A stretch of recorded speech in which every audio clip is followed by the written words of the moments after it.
আসসালামু আলাইকুম এভরিওয়ান। আজকে একটা নতুন রেসিপি তোমাদের সাথে শেয়ার করব। দেখো, আমার হাজব্যান্ড চিংড়ি মাছ এনেছে আজকে বাজার থেকে।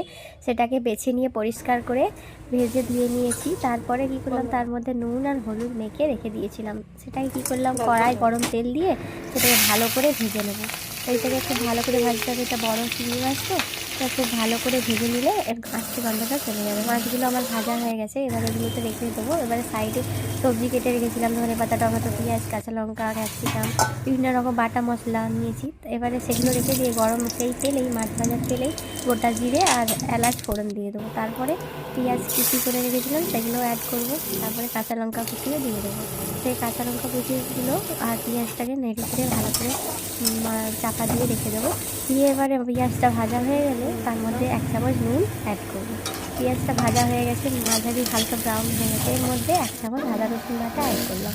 আদা রসুন বাটাটাকে ভালো করে একটু গ্যাস গন্ধটা মেরে নিতে হবে। দিয়ে আদা রসুন বাটা দেওয়ার পরে ক্যাপসিকাম আর টমেটো কুচি দিয়ে দিলাম। দিয়ে একটু ঢেকে রেখে দেবো। টমেটো ক্যাপসিকামটা একটু পরেই সিদ্ধ হয়ে গেছে। তারপরে গুঁড়ো মশলা, হলুদ গুঁড়ো, লঙ্কা গুঁড়ো আর ধনে জিরে গুঁড়ো দিয়ে দিলাম। দিয়ে মশলাটাকে ভালো করে কষে নিয়ে এবারে পোস্ত বেটে রেখেছিলাম সেটাকেও দিয়ে দিলাম। দিয়ে এবারে ভালো করে মশলাটা কষে নিতে হবে। মশলা কষা হয়ে গেছে, এবার মাছগুলো দিয়ে দেবো। ওই মাছগুলো মশলাতে ভালো করে মাখিয়ে নিতে হবে। দিয়ে কষা কষা হয়ে গেলে অনেকক্ষণ নাড়া করে তারপরে সামান্য জল দিয়ে দেবো। সামান্য জল দেওয়া হয়ে গেছে। দেখো কত সুন্দর রান্নাটা, এত সুন্দর স্মেল বেরোচ্ছে, খুব টেস্টি লাগছে। তোমরাও এটা ট্রাই করো। দিয়ে দেখো তারপরে কিছুক্ষণ পরে এতে একটু জল দেওয়ার পরে আমি নারকেলের দুধ বার করে রেখেছিলাম, তারপর সেটা দিয়ে দিলাম।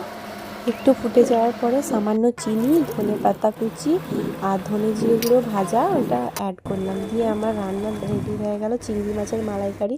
তোমরা এই চিংড়ি মাছের মালাইকারি যারা খেতে পছন্দ করো বা আমার রেসিপিটা ভালো লেগেছে, তোমরা লাইক সাবস্ক্রাইব করে আমাকে কমেন্ট করো ইনবক্সে। আল্লাহ হাফিজ।